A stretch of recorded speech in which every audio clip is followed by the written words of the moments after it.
Voici à quoi ressemble l'école publique de Kana, dans l'arrondissement de Kété. Une image qui vaut 1000 mots, impossible de trouver des mots justes pour qualifier cette vieille bâtisse qui a subi les affres des intempéries. Les élèves ont pourtant commencé l'école ici en début d'année scolaire. Le bâtiment tout à côté qui a été construit pour abriter ces élèves. Les travaux sont en arrêt sans que l'on ne sache exactement ce qui s'est passé. C'est donc dans de mauvaises conditions, mais alors très mauvaises conditions, que les élèves sont obligés de faire contre mauvaise fortune bon cœur. La plupart se retrouvent dans les sites miniers en pleine déperdition. Dur de vivre tout cela. Kana, village perdu, en pleine forêt dans la région de l'Est. Tel qu'il va, suivez le guide. Voici donc Kana, où la déperdition scolaire a le vent en poupe. Il en est de l'éducation, comme de l'accès aux autres services sociaux de base, tels que l'eau, l'électricité et la santé. Au village Kana, les populations souffrent le martyre et tirent constamment le diable par la queue. Oui, depuis 11 ans que l'exploitation qui a commencé à Kana, depuis ce temps jusqu'à aujourd'hui, il n'y a aucun changement ici à Kana. L'eau, ils ont eu à déplacer les gens de venir creuser leur part de l'eau chez eux. Dans le village, ça a été programmé, il n'y a pas. Arranger le village, les petites constructions de l'école, ils n'ont pas eu à finir, ils ont commencé et s'arrêter. On a eu à parler au sous-préfet de Kété, rien n'a été fait. Nous, on n'a pas l'hôpital, on demande ça à zéro. Bon, maintenant, l'eau qu'on boit dans les puits là, ce n'est même pas bon. Vous avez vu comment on boit ici au village. Il n'y a pas l'eau. Moi, actuellement, là où je suis malade. Kana et ses environs sont pourtant riches en ressources minières, mais leur exploitation n'a rien apporté de concret et de palpable au profit des populations.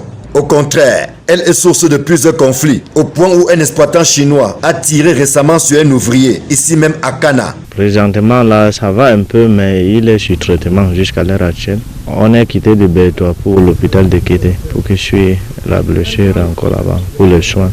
Depuis que le Chinois a offert une première somme d'argent de 300 000 jusqu'à l'heure actuelle, on était obligé de quitter de l'hôpital parce qu'il y avait déjà manque de moyens. Et on a fait comprendre au CB de la gendarmerie de Kété que vraiment il nous manque de moyens.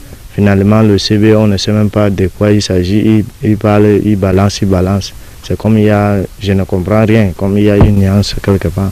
L'or, qui est source de richesse, est plutôt perçu comme une malédiction ici. Son exploitation génère de nombreux trous qui ne sont malheureusement pas refermés, ce qui occasionne des accidents parfois mortels. Ça représente beaucoup de risques. Il y a des risques de nos environnements et il y a aussi des éleveurs. Il y a beaucoup, parce que ici c'est le secteur des élevages, les gens qui ont le bœuf ici, souvent ça tombe dans les trous. Et il y a aussi les risques des enfants. Et je peux dire même de tout le monde parce qu'il y a aussi des soulards. Demain, les gens peuvent venir aussi besoin de cultiver sur l'endroit. Si l'endroit n'est pas restauré, ça veut dire que c'est un danger aussi. Nous, c'est la sensibilisation. Et on sensibilise chaque jour à tous même les expatriés, on le dit. Mais on n'a pas pouvoir avant d'appliquer ou bien de les amender. Le délégué de l'environnement, Batouri, passe quand même dans tous les chantiers. Et il tient une réunion d'ensemble pour dire qu'après utilisation d'un trou, il faut refermer. Bon, vous savez, l'homme camerounais est têtu. Il y a ceux qui acceptent, il y a ceux qui ne le font pas. Mais comme chez moi, c'est un exemple là.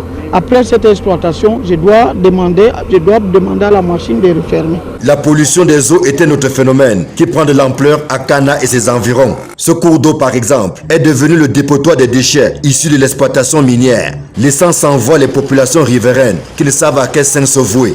Avant, il y avait des femmes qui pêchaient. Bon, finalement, ils n'arrivent pas à pêcher. Maintenant, pour laver les habits même, c'est pas facile. Et l'eau, si là, ça coule, ça sort à la KDI. Maintenant, si peut-être on a envie de se laver, on va donc se laver. Vous voyez même, regardez d'abord l'état de l'eau. Il y a la boue partout. Bon, maintenant, nous sommes bloqués pour l'eau.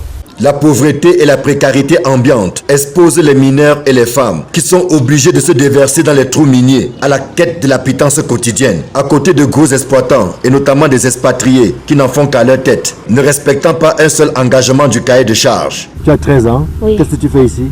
Je suis en train de travailler depuis 2019. On met seulement les terres dans le bateau, on rince seulement, on voit l'or. Et tu devrais vendre à combien? On t'achète ça à combien? 0,1 ça coûte 2 000. 1 gramme ça coûte 20 000. Parfois 1 gramme, parfois 2 grammes je trouve. Et tu fais quoi avec l'argent? Même les cahiers j'achète, même les bics, j'achète avec. Toi, on part à l'école. Toi tu vas à l'école? Oui. Tu fais quelle classe? Je compose le CEP.